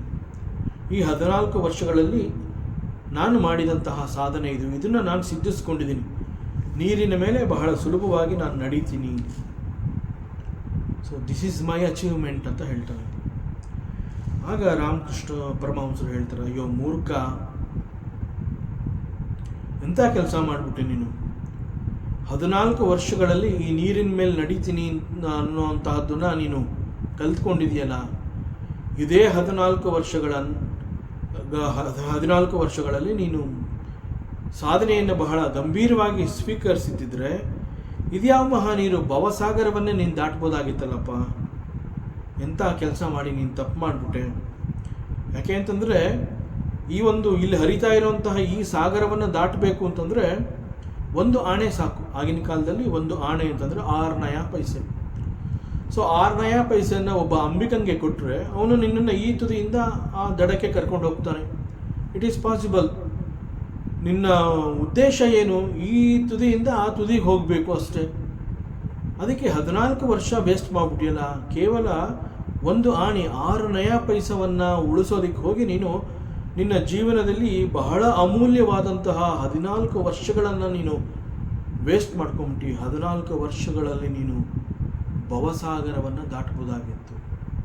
ನೀ ಏನಿಲ್ಲಿ ಬಂದು ಇದು ನನ್ನ ಅಚೀವ್ಮೆಂಟ್, ಇದನ್ನು ನಾನು ಸಿದ್ಧಿಸಿದ್ದೀನಿ ಅಂತ ಹೇಳ್ತಾ ಇದೆಯಲ್ಲ, ದಿಸ್ ಸಿದ್ಧಿ ನಿನ್ನನ್ನು ನಿನ್ನ ಮುಖ್ಯ ಉದ್ದೇಶದಿಂದ ಬಹಳ ದೂರಕ್ಕೆ ಎಸ್ದುಬಿಟ್ಟಿದೆ.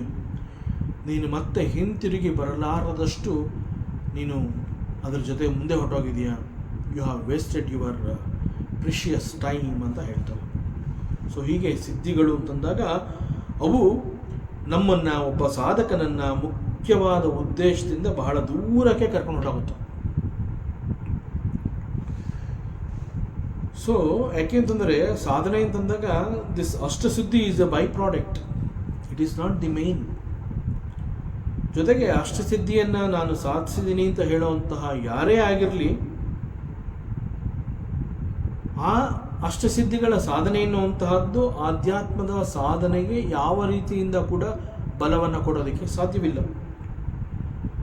ಯಾಕೆ ಅಂತಂದರೆ ಆಧ್ಯಾತ್ಮದ ಸಾಧನೆ ಅಂತಂದರೆ ಅವುಗಳಲ್ಲಿ ಈ ಸಿದ್ಧಿ ಅನ್ನುವಂತಹದ್ದು is very minor. This is the reason why Hanumanta refused to accept these siddhis and navanidhis. He says, I am not interested, ನನಗಿದು ಬೇಕೇ ಇಲ್ಲ. ಬಹಳ ಫರ್ಮಾಗಿ ಹೇಳ್ತಾನೆ. ಸೀತಾಮಾತೆ ಕೇಳಿದಾಗ ಬಹಳ ಫರ್ಮಾಗಿ ಹೇಳ್ತಾನೆ, I am not interested in it, this is not my goal. ಇದು ನನ್ನ ಉದ್ದೇಶನೇ ಅಲ್ಲ. ನನ್ನ ಬದುಕಿನ ಉದ್ದೇಶ ಈ ಸಿದ್ಧಿಗಳನ್ನು ಪಡ್ಕೊಳ್ಳೋದು ಅನ್ನುವಂತಹದ್ದೇ ಅಲ್ಲ. I don't want this. So ಈ ಅಷ್ಟಸಿದ್ಧಿಗಳು ಅನ್ನುವಂತಹದ್ದು ಒಬ್ಬ ಸಾಧಕನನ್ನು ಮತ್ತೊಂದು ದಿಕ್ಕಿಗೆ ಹೋಗೋ ಹಾಗೆ ಮಾಡುತ್ತೆ. ಆದರೆ ಅನೇಕರಿಗೆ ಈ ಒಂದು ಅಷ್ಟಸಿದ್ಧಿಯನ್ನು ಗಳಿಸ್ಕೋಬೇಕು ಅನ್ನುವಂತಹ ಒಂದು ರೀತಿಯ ಬಯಕೆ ಇರುತ್ತೆ. It is because of their ರಜೋಗುಣ. ಸೊ ಆಧ್ಯಾತ್ಮ ಈಸ್ ಬಿಯಾಂಡ್ ದಿಸ್.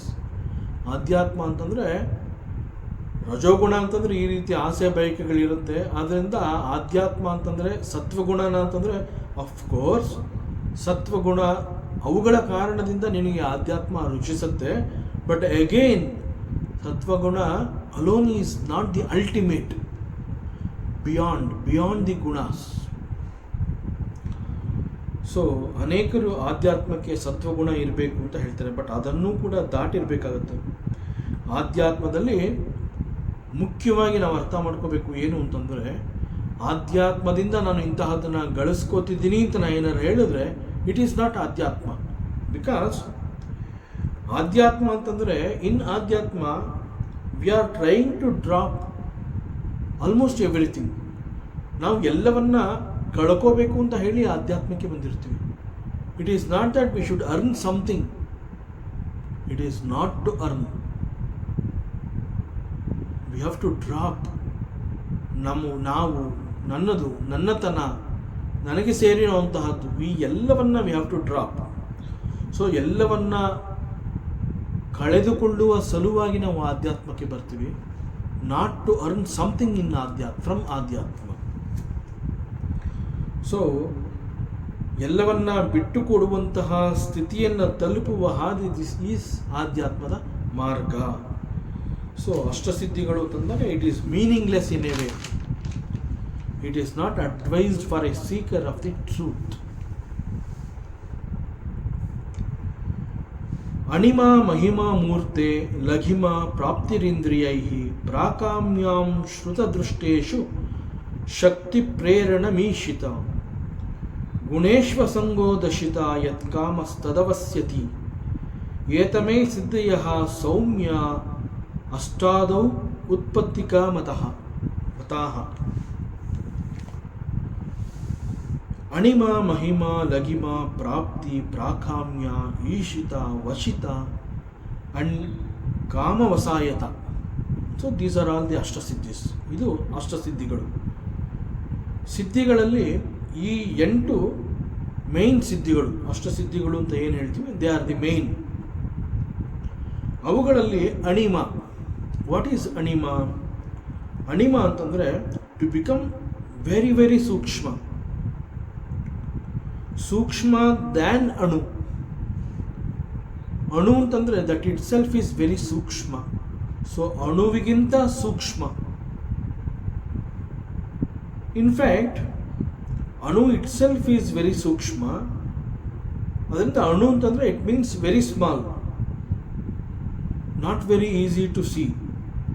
ಸೊ ಅಣು ಅನ್ನುವಂತಹದ್ದೇ ಈ ರೀತಿ ಇದೆ ಅಂತ ಮೇಲೆ ಇಟ್ ಈಸ್ ಸಟ್ಲರ್ ದ್ಯಾನ್ ಅಣು ಅಂತ ಹೇಳಿದ್ರೆ ಬಹುಶಃ ನಮ್ಮ ಕಲ್ಪನೆಗೆ ಸಿಗೋದು ಕೂಡ ಬಹಳ ಕಷ್ಟವಾಗುತ್ತೆ. ಆದರೂ ಕೂಡ ಒಂದು ವೇಳೆ ದ ವೆರಿ ಸ್ಮಾಲೆಸ್ಟ್ ಪಾರ್ಟಿಕಲ್ ಅನ್ನೋಂತಹದ್ದನ್ನು ನಾವೇನಾದ್ರು ಅರ್ಥ ಮಾಡ್ಕೊಳ್ಳೋದಕ್ಕೆ ಸಾಧ್ಯವಾದರೆ that can be called as ಅಣಿಮ. ಮಹಿಮ. ಮಹಿಮ means to become heavier than the heaviest. ಇದನ್ನು ಭಾರ ಅಂತ ಹೇಳ್ತೀವಿ. ಸಾಮಾನ್ಯ ಅರ್ಥದಲ್ಲಿ ಭಾರ ಅಂತಂದರೆ ಹೊರಲಾರದಷ್ಟು, not able to lift. Suppose ಒಂದು ದೊಡ್ಡ ಬಿರುಗಾಳಿ ಅಥವಾ ಸುಂಟರಗಾಳಿ ಅನ್ನುವಂತಹದ್ದು ಬಂದಾಗ ಅದು ಎಲ್ಲವನ್ನ ಒಂದೂ ಬಿಡದಂತೆ ಸರ್ವವನ್ನ ಹಾರಿಸ್ಕೊಂಡು ಹೋಗುತ್ತೆ ಅಂತ ಹೇಳ್ತೀವಿ. ಎಲ್ಲವನ್ನ ಹಾರಿಸ್ಕೊಂಡು ಹೋಯ್ತು except you, because you are mahima. ಆ ಸುಂಟರಗಾಳಿ ಅಥವಾ ಬಿರುಗಾಳಿ ಅನ್ನೋದಕ್ಕೆ ಎಷ್ಟು ಶಕ್ತಿ ಇತ್ತು ಅಂತಂದರೆ ಎಲ್ಲವನ್ನ ಹಾರಿಸ್ಕೊಂಡು ಹೋಯ್ತು, but it could not lift you. ಅದು ನಿನ್ನನ್ನು ಹಾರಿಸ್ಕೊಂಡು ಹೋಗೋಕ್ಕಾಗಲೇ ಇಲ್ಲ, because you have become heavier than the heaviest is called ಮಹಿಮ. ನೆಕ್ಸ್ಟ್ ಲಘಿಮ. ಲಘಿಮ ಅಂತಂದರೆ to become lighter than the light, ಹಗುರ ಅಂತ ನಾವೇನು ಹೇಳ್ತೀವಿ ಈಸ್ ಲಘಿಮ. ಸೊ ನಾವು ಹಗುರ ಅಂತಂದಾಗ ಸಾಮಾನ್ಯವಾಗಿ ಅದಕ್ಕೆ ಒಂದು ಎಕ್ಸಾಂಪಲ್ ಕೊಡುವಂತಹದ್ದು ಕಾಟನ್, ಹತ್ತಿ. ಸೊ ಹತ್ತಿಯನ್ನು ಹಗುರ ಅಂತ ಹೇಳ್ತೀವಿ. ಹತ್ತಿಯನ್ನು ಹಗುರ ಅಂತಂದಾಗ ನಮಗೆ ಅದು ಅನುಭವಕ್ಕೆ ಕೂಡ ಬರುತ್ತೆ. ಯಾಕೆಂತಂದರೆ ಹತ್ತಿಯನ್ನು ಮುಟ್ಟಿರ್ತೀವಿ, ಕೈಲಿ ಹಿಡಿದಿರ್ತೀವಿ.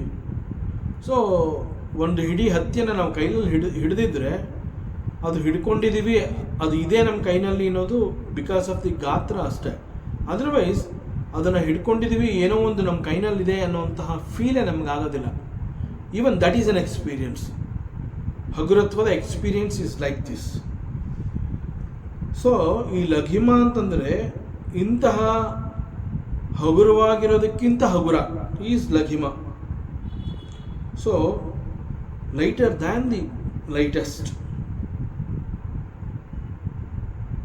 ಸೊ ಇವೆಲ್ಲ these are all supernatural powers.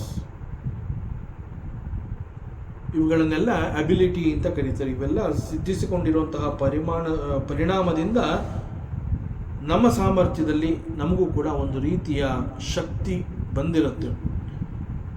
So ಈ ಸಿದ್ಧಿಗಳು ಅನ್ನುವಂತಹದ್ದು ಒಂದು ವೇಳೆ ಸಾಧಿಸಿಕೊಂಡ್ರೆ ಅವುಗಳನ್ನು ಉಪಯೋಗಿಸಿಕೊಂಡು, ಇನ್ಫ್ಯಾಕ್ಟ್ ಲಘಿಮ ಅಂತ ಹೇಳಿದಾಗ ಉದಾಹರಣೆಗೆ ನಮ್ಮ ದೇಹವನ್ನು ಗಾಳಿಗಿಂತ ಹಗುರವನ್ನಾಗಿ ನಾವು ಮಾಡ್ಕೋಬಹುದು.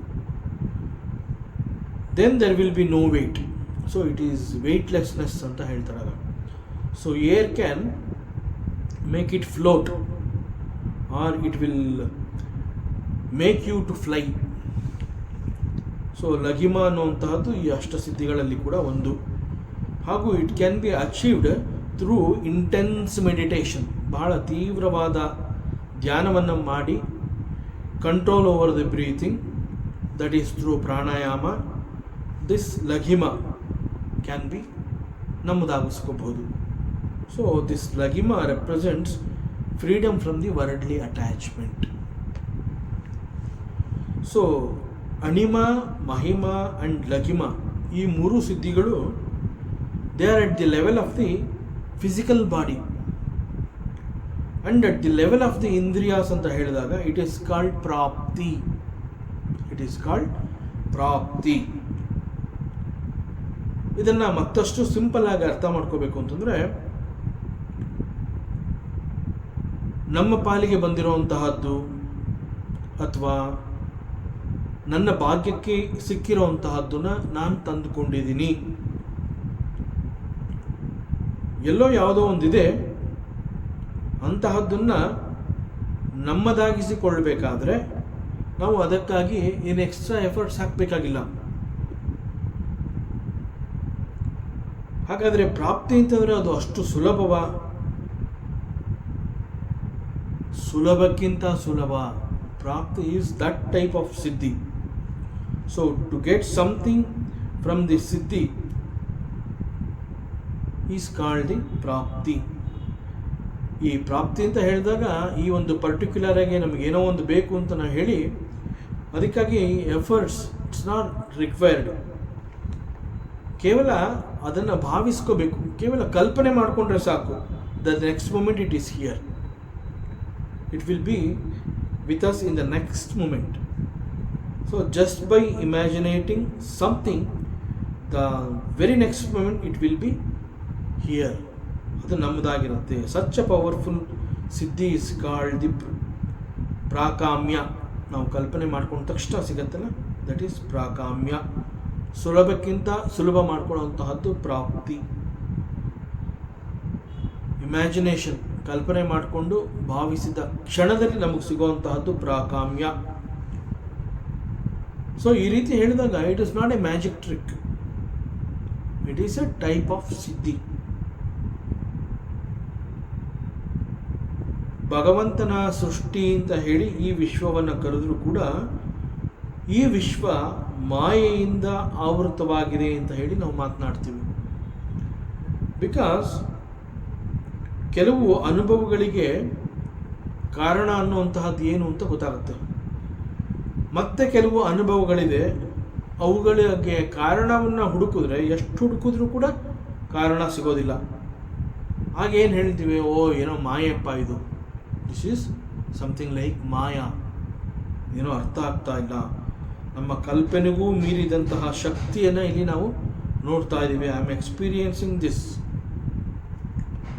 ಕಲ್ಪನೆಗೂ ಮೀರಿದಂತಹ ಶಕ್ತಿಯನ್ನು ನಾನು I am able to witness and this is called ಈಶಿತ. ಸೊ ಈ ಈಶಿತ ಅನ್ನುವಂತಹದ್ದು ಎಷ್ಟು ದೊಡ್ಡ ಶಕ್ತಿ ಅಂತಂದರೆ, ಈ ಸಿದ್ಧಿಯನ್ನು ಗಳಿಸಿದವನು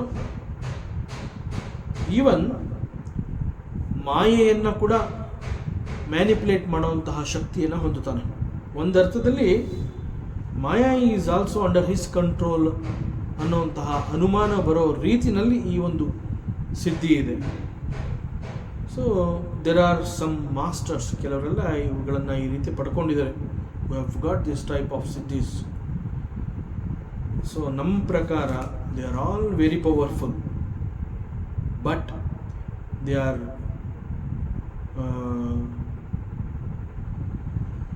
ನಾಟ್ ಫಾರ್ ದಿ ಸಾಧಕ. ಅವನ ಸಾಧಕನ ಉದ್ದೇಶವನ್ನು ಇದು ಬಹಳ ದೂರಕ್ಕೆ ಕರ್ಕೊಂಡು ಹೋಗೋದ್ರಿಂದ ಅನೇಕರಿಗೆ ಇದ್ರ ಬಗ್ಗೆ ಇಷ್ಟೊಂದು ಆಸಕ್ತಿ ಉಂಟಾದರೂ ಇಂಥದ್ದನ್ನೆಲ್ಲ ಸಿದ್ಧಿಸ್ಕೊಂಡ್ರೂ ಸಾಧಕನ ಮನಸ್ಸಿನಲ್ಲಿ ಇಂತಹದ್ದನ್ನೆಲ್ಲ ಪಡಿಬೇಕು ಅನ್ನುವಂತಹ ಬಯಕೆ ಅವನಲ್ಲಿ ಉಂಟಾಗೋದಿಲ್ಲ. ಬಟ್ ಇಂತಹ ಅದ್ಭುತವಾದ ಸಿದ್ಧಿಯನ್ನು ಪಡ್ಕೊಂಡ್ರೂ ಕೂಡ ನಾವೇನು ಒಂದು ಕರ್ಮಚಕ್ರ ಅಂತ ಹೇಳ್ತೀವಿ, ದಟ್ ಈಸ್ ವೆರಿ ಪವರ್ಫುಲ್. ಕರ್ಮಚಕ್ರದಿಂದ ಅವರು ತಪ್ಪಿಸ್ಕೊಳ್ಳೋಕ್ಕಾಗೋದಿಲ್ಲ. ಸ್ವತಃ ಇಷ್ಟೆಲ್ಲ ಸಿದ್ಧಿಗಳನ್ನು ಪಡ್ಕೊಂಡ್ರೂ ಕೂಡ ಕರ್ಮದಿಂದ ತಪ್ಪಿಸ್ಕೊಳ್ಳೋದಕ್ಕೆ ಸಾಧ್ಯವಿಲ್ಲ. ಅನುಭವಿಸಿಯೇ ಅವರು ಅವುಗಳನ್ನು ಕಳ್ಕೋತಾರೆ. ಮತ್ತು ತಮ್ಮ ಈ ಒಂದು ಶಕ್ತಿಯನ್ನು ಬೇರೆಯವರಿಗೆ ಕೆಲವು ಕರ್ಮ ಫಲಗಳಿಗೆ ಸಿಕ್ಕಿಹಾಕೊಂಡಾಗ ಅವುಗಳನ್ನು ಹೇಗೆ ಎದುರಿಸಬೇಕು ಅನ್ನುವಂತಹ ಸಲಹೆಯನ್ನು ಕೊಟ್ಟು ಅವರುಗಳಿಗೆ ಉಪಕಾರವನ್ನು ಮಾಡ್ತಾರೆ. ಬೇರೆಯವರು ಯಾರೋ ಇಂತಹ ತೊಂದರೆ ಇದೆ, ಇಂತಹ ಪ್ರಾಬ್ಲಮ್ ಇದೆ ಅಂತಂದಾಗ ಅವರುಗಳಿಗೆ ಇವರು ಸೂಕ್ತವಾದ ಸಲಹೆಯನ್ನು ಕೊಟ್ಟು ಅವರನ್ನ ತೃಪ್ತಿಪಡಿಸ್ತಾರೆ. ಬಟ್ ಅವರುಗಳೇ ಸ್ವತಃ ಅವರುಗಳೇ ಇಷ್ಟೆಲ್ಲ ಸಿದ್ಧಿ ಅನ್ನುವಂತಹದ್ದನ್ನು ಪಡ್ಕೊಂಡಿದ್ರು ಕೂಡ there are some types of karmas like prarabdha karma, ಆ ರೀತಿ ಎಲ್ಲ ಹೇಳಿದಾಗ ಈ ಕರ್ಮಚಕ್ರದಿಂದ ಅವರು ಕೂಡ ತಪ್ಪಿಸ್ಕೊಳ್ಳೋದಕ್ಕೆ ಸಾಧ್ಯವೇ ಇಲ್ಲ. ಸೊ ಪ್ರಾರಬ್ಧ ನಾಶವಾಗುವಂತೆ ನಾನು ಮಾಡ್ತೀನಿ ಅಂತ ಬೇರೆಯವ್ರಿಗೆ ಹೇಳಬಹುದು, ಆದರೆ ತಮ್ಮ ಪ್ರಾರಬ್ಧವನ್ನು ತಾವು ಅನುಭವಿಸಿಯೇ ಕಳ್ಕೋಬೇಕಾಗುತ್ತೆ. That is the only way. So ಬೇರೆಯವರ ಪ್ರಾರಬ್ಧವನ್ನು ನಾನು ಕಡಿಮೆ ಮಾಡ್ತೀನಿ ಅಂತ ಹೇಳಿ ಅವರಿಗೆ ಸಲಹೆಯನ್ನು ಕೊಡ್ತಾರಲ್ಲ, ದಟ್ ಶಕ್ತಿ ಈಸ್ ಕಾಲ್ಡ್ ಈಶಿತ. ಈಶಿತ ಅಂತಂದರೆ ಏನು ಅಂತಂದರೆ, ಐ ಆಮ್ ದಿ ಈಶ್ವರ ಆಫ್ ಎವ್ರಿಥಿಂಗ್ ಇನ್ ದಿಸ್ ಜಗತ್, ಐ ಆಮ್ ದಿ ಒಡೆಯ, I am the ruler. So they control certain things. ಈ ಒಂದು ಈಶಿತ, ಈ ಸಿದ್ಧಿಯ ಕಾರಣದಿಂದ ಇಂತಹ ಅನೇಕಗಳನ್ನು ಅವರು ಗೆದ್ದಿರ್ತಾರೆ. And at the same time such people are very powerful also. ಏನನ್ನು ಬೇಕಾದರೂ ಸೃಷ್ಟಿ ಮಾಡುವಂತಹ ಶಕ್ತಿಯನ್ನು ಹೊಂದಿರ್ತಾರೆ. ಉದಾಹರಣೆಗೆ ನಮ್ಮ ಪುರಾಣಗಳಲ್ಲಿ ಅನೇಕ ಕಥೆಗಳು ಬರುತ್ತೆ. ಅಲ್ಲಿ ವಿಶ್ವಾಮಿತ್ರನ ವ್ಯಕ್ತಿತ್ವವನ್ನು, ಆ ಒಂದು ಚರಿತ್ರೆಯನ್ನು, ವಿಶ್ವಾಮಿತ್ರ ಋಷಿಯ ಬಗ್ಗೆ ನಾವು ವಿಚಾರವನ್ನು ಮಾಡಿದ್ರೆ, ವಿಶ್ವಾಮಿತ್ರ ಋಷಿ ಈಸ್ ವೆರಿ ಪವರ್ಫುಲ್. ಭಗವಂತನ ಸೃಷ್ಟಿ ಈ ರೀತಿ ಇದೆ ಅಂತ ಹೇಳಿದ್ರೆ ಅಂತಹದೇ ಮತ್ತೊಂದು ಸೃಷ್ಟಿಯನ್ನು ವಿಶ್ವಾಮಿತ್ರ ಕೂಡ ಸೃಷ್ಟಿ ಮಾಡ್ತಾನೆ. ನಿಮ್ಮ ಪರಮಾತ್ಮ ಏನು ಮಾಡಿದ್ದಾನೆ, ನಾನು ಅದನ್ನೇ ಮಾಡಿದ್ದೀನಿ ನೋಡು ಅಂತ ಹೇಳಿ ಪರಮಾತ್ಮ ಯಾವ ಒಂದು ಸೃಷ್ಟಿ ಅಂತ ಹೇಳಿ ಮಾಡಿರ್ತಾನೆ, ಅದೇ ರೀತಿಯ ಸೃಷ್ಟಿಯನ್ನು ದಿಸ್ ವಿಶ್ವಾಮಿತ್ರ ಕೂಡ ಮಾಡ್ತಾನೆ. ಸೊ ವಿಶ್ವಾಮಿತ್ರ ಅಂತಂದರೆ he has A counter, he has god A Shakti. So ಒಂದು ಕೌಂಟರ್ ಕ್ರಿಯೇಷನ್ನ ಮಾಡ್ತಾನೆ. ಓ ಇದು ಬ್ರಹ್ಮನ ಸೃಷ್ಟಿನಾ, ನೋಡು ನನ್ನ ಸೃಷ್ಟಿ ಏನು ವ್ಯತ್ಯಾಸ ಇದೆ, ಈ ರೀತಿಯಲ್ಲಿ ಹೇಳುವಂತಹ ಶಕ್ತಿಯನ್ನು ವಿಶ್ವಾಮಿತ್ರ ಋಷಿ ಹೊಂದಿದ್ದ. ಇಷ್ಟು ಶಕ್ತಿ ಇದ್ದರೂ ಕೂಡ there creations is not ultimate, ಅದು ಪರಿಪೂರ್ಣವಾಗಿರೋದಕ್ಕೆ ಸಾಧ್ಯ ಇಲ್ಲ. ಉದಾಹರಣೆಗೆ ಇದೇ ವಿಶ್ವಾಮಿತ್ರ ಋಷಿ ಸೃಷ್ಟಿ ಮಾಡಿದಂತಹ ಅನೇಕಗಳು, ಅವುಗಳನ್ನು ಪರಮಾತ್ಮನ ಪೂಜೆ ಆರಾಧನೆ ಅಂತ ಹೇಳಿದಾಗ ಅವುಗಳನ್ನು ಉಪಯೋಗಿಸೋದಿಲ್ಲ. ವಿಶ್ವಾಮಿತ್ರ ಸೃಷ್ಟಿ ಇದು ಅಂತ ಹೇಳಿ ಅವುಗಳನ್ನು ದೂರ ಇಡ್ತಾರೆ. That means they are not ultimate ಅಂತ ಅದನ್ನು ತಿಳಿಸೋದಕ್ಕೆ ಈ ರೀತಿ ಹೇಳ್ತಾರೆ. ಸೊ ಇದು ಇನ್ನೊಂದು ವಶಿತ. ವಶಿತ ಅಂತಂದರೆ ಈ ಜಗತ್ತಿನಲ್ಲಿ ಇದ್ದುಕೊಂಡು ನನಗೆ ಯಾವ ರೀತಿಯ ಅನುಕೂಲ ಸುಖ ನನಗೆ ಏನು ಬೇಕು ಅಂತ ನಾನು ಇಷ್ಟಪಡ್ತೀನಿ ಅಂತಹದ್ದನ್ನು ಅನುಭವಿಸ ಮೂಲಕ ಏನು ಸುಖ ಸಿಗುತ್ತೆ ಅಂತಹದ್ದನ್ನು ಅನುಭವಿಸದೆಯೇ ಆ ಸುಖವನ್ನು ಹೋಗಿ ಮುಟ್ತಾರೆ. ಈಗ ಫಾರ್ ಎಕ್ಸಾಂಪಲ್, ನನಗೆ ಇಂತಹ ಸಿಕ್ಕಿದ್ರೆ ನನಗೆ ಇಷ್ಟು ಸಂತೋಷ ಆಗತ್ತೆ ಅಂತ ನಾನು ಹೇಳ್ಕೊತೀನಿ. ಹಂಗೆ ಹೇಳ್ಕೊಂಡಾಗ ನನಗೆ ಸಂತೋಷ ಯಾವಾಗ ಆಗತ್ತೆ ಅಂತಂದರೆ, ನಾನು ಯಾವ ವಸ್ತುವನ್ನು ಬಯಸಿದ್ದೆ ಅಂತಹ ಬಯಸಿದ ವಸ್ತು ನನಗೆ ಸಿಕ್ಕಿದಾಗ ಅದನ್ನು ಅನುಭವಿಸಿದ ಕಾರಣದಿಂದ ಒಂದು ಪರ್ಟಿಕ್ಯುಲರ್ ಲೆವೆಲ್ ಆಫ್ ಸಂತೋಷವನ್ನು ನಾನು ಮುಟ್ಟಿದ್ದೆ. ಆದರೆ ಇಲ್ಲಿ ವಶಿತ ಅಂತ ಹೇಳಿದಾಗ ಅವರು ಅನುಭವಿಸ್ಬೇಕಾಗಿಲ್ಲ, ಅವುಗಳನ್ನು ಅನುಭವಿಸದೆ ದ ಸೇಮ್ ಲೆವೆಲ್ ಆಫ್ ಸಂತೋಷವನ್ನು ಅವ್ರು ಹೋಗಿ ಮುಟ್ಟಿರ್ತಾರೆ. So this is the special ಸಿದ್ಧಿ, ವಶಿತಾ ಸಿದ್ಧಿ. ಈಗ ಉದಾಹರಣೆಗೆ ಮತ್ತೊಂದು ಉದಾಹರಣೆ ಹೇಳಬೇಕು ಅಂತಂದರೆ, ಈಗ ಒಂದು ನಿದ್ರೆ ಮಾಡಿ ಆ ಒಂದು ನಿದ್ರಾ ಸುಖವನ್ನು ಅನುಭವಿಸಬೇಕು ಅಂತಂದಾಗ ನಿದ್ರೆಯನ್ನು ಮಾಡಿದವನು ಹೇಳ್ತಾನೆ, ನಿದ್ದೆ ಹೇಗಿತ್ತು ಅಂತಂದರೆ ಅದ್ಭುತ ಅಂತ ಅವನು ಏನು ಹೇಳ್ತಾನೆ. ಅವನು ಯಾಕೆ ಹೇಳ್ತಾನೆ ಅದ್ಭುತ ಅಂತಂದರೆ, he has experience that sleep. ಆ ನಿದ್ರೆಯ ಅನುಭವ ಅವನಿಗೆ ಆಗಿರುತ್ತೆ, ಆದ್ದರಿಂದ ಅವನು ಹೇಳ್ತಾನೆ ಇಟ್ ಈಸ್ ಅದ್ಭುತ ಅಂತ. ಆದರೆ ಈ ವಶಿತ ಅನ್ನುವಂತಹ ಸಿದ್ಧಿಯನ್ನು ಹೊಂದಿದಂತಹ ಸಾಧಕ ನಿದ್ರೆಯನ್ನು ಮಾಡದೆ ಹೋದರೂ ಕೂಡ, ಆ ನಿದ್ರೆಯನ್ನು ಅನುಭವಿಸದೇ ಇದ್ದರೂ ಕೂಡ ನಿದ್ರೆಯ ಸುಖವನ್ನು ಹೊಂದಿದಂತಹ ತೃಪ್ತಿ, ಸಂತೋಷ, ಆನಂದ ಅವನಿಗೆ ಸಿಕ್ಕಿರುತ್ತೆ. ಸೊ ಲೋಕದೊಂದಿಗೆ ಏನೊಂದೂ ವ್ಯವಹರಿಸದೆ ಹೋದರೂ ಕೂಡ ಲೋಕದ ಎಲ್ಲ ಸುಖಗಳ ಅನುಭವವನ್ನು ಅನುಭವಿಸದೆ ತಮ್ಮದಾಗಿ ಮಾಡಿಕೊಳ್ಳುವಂತಹದ್ದು ಈ ಒಂದು ವಶಿತ ಸಿದ್ಧಿಯ ಲಕ್ಷಣ. ಹಾಗೂ ಅಷ್ಟಸಿದ್ಧಿಗಳಲ್ಲಿ ಕೊನೆಯ ಸಿದ್ಧಿ ಅಂತಂದರೆ ಕಾಮವಸಾಯಿತ. ದಿಸ್ ಈಸ್ ದಿ 8th ಸಿದ್ಧಿ, ಅಷ್ಟಸಿದ್ಧಿಗಳಲ್ಲಿ ದಿ ಲಾಸ್ಟ್ ಒನ್. ಇದನ್ನು ಕಾಮವಶಿತ ಅಂತ ಕೂಡ ಹೇಳ್ತಾರೆ.